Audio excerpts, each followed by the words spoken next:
সকাল সকাল আকাশের মুখ ভার থেকে না মনটা একটু খুশি হলো কিনা ভাবলাম যে ঠিক আছে এবার তাহলে বৃষ্টি আসবে, আকাশের যেহেতু মুখ ভার। কিন্তু আমার ভাবায় কিছুক্ষণ পরে দেখলাম ঠিক রৌদ্র এসে হাজির।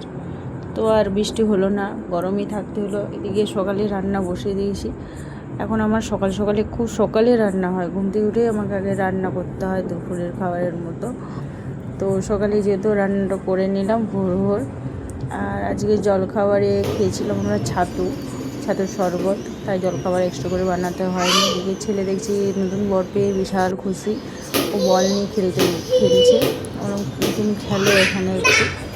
তো কিছুক্ষণ পরে দেখছি ওর খেলা বন্ধ, দিয়ে দেখছি বলটা নিয়ে লিখতে বসেছে। এর হচ্ছে একটা বাতি বলের উপর লেখা, খাতা আছে, খাতায় লিখবে না, বলে লিখবে।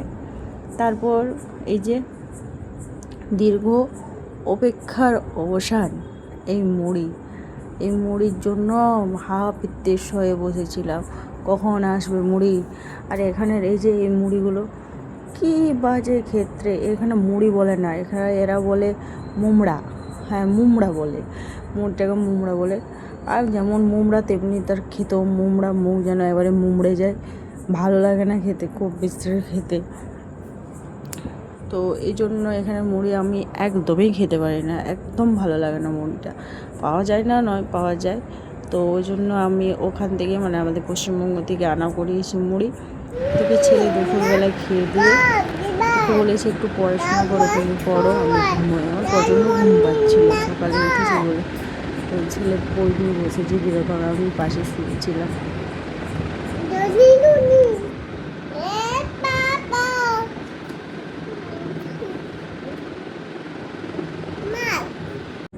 সকালে যেহেতু রান্না হয়েছে দুপুর টাইমটা, তাই একটু ফাঁকা থাকে। তো ছেলেও ঘুমিয়ে গেছে, কী করব।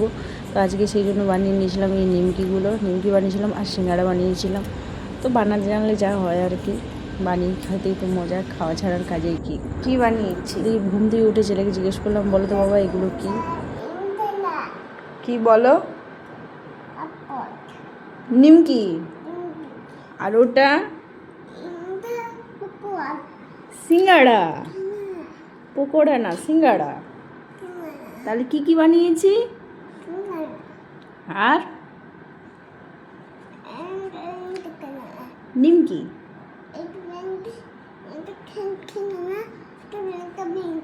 হ্যাঁ, বৃষ্টি তো হলো না, কি আর করা যায়, খুব প্রচণ্ড গরম। আজকে আবার হাওয়াও দেয় না, একটু হাওয়া বয়নি।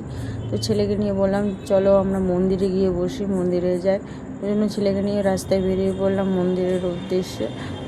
মন্দির থেকে ফিরে এসে রাত্রে খাবারের জন্য ব্যবস্থা করলাম না এগরোল।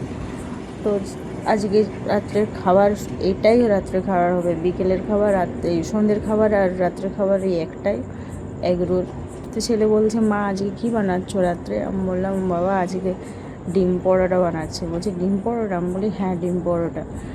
তো বলছে আচ্ছা ঠিক আছে, তাহলে ডিম পরোটাই খাই আজকে। আমি বলি হ্যাঁ আজকে ডিম পরোটা। কিন্তু ছেলেরটা ময়দা দিয়ে বানায়নি, ওটা আটা দিয়ে বানিয়েছে, আমাদেরটা ছিল ময়দা দিয়ে। তো ছেলে বললাম বাবা ডিম পরোটা বানাচ্ছি, দরজাটা লাগিয়ে দাও, ডিমের গন্ধ যেন বাইরে না যায়, না হলে বাড়ির থেকে বার করে দেবে। কারণ আমরা যেখানে থাকি সেখানে মাছ মাংস ডিম এরা খুব একটা খেতে পছন্দ করে না, মাছের গন্ধ তো নিতেই পারে না, কারণ যেহেতু খায় না এরা। বারণ নেই যে খেতে, খাওয়া চলবে না, আমরা খাই, কিন্তু দরজাটা লাগিয়ে যাতে গন্ধটা ডাইরেক্টলি না পায়। যারা খায় না তাদের সত্যিই খুব গন্ধটা লাগে, মাছেরটা বিশেষ করে, মাছের গন্ধ খুব আষ্টা গন্ধটা লাগে। তো আমরা খাই, অসুবিধা হয়নি, কেউ কিছু বলেও না আমাদেরকে। তো আজকে রাত্রে খাবার আমাদের এগরোল। তো আজকের ভিডিওটা এই পর্যন্তই। ভালো লেগে থাকলে অবশ্যই সাবস্ক্রাইব থেকো, পাশে থেকো। থ্যাংক ইউ সবাইকে।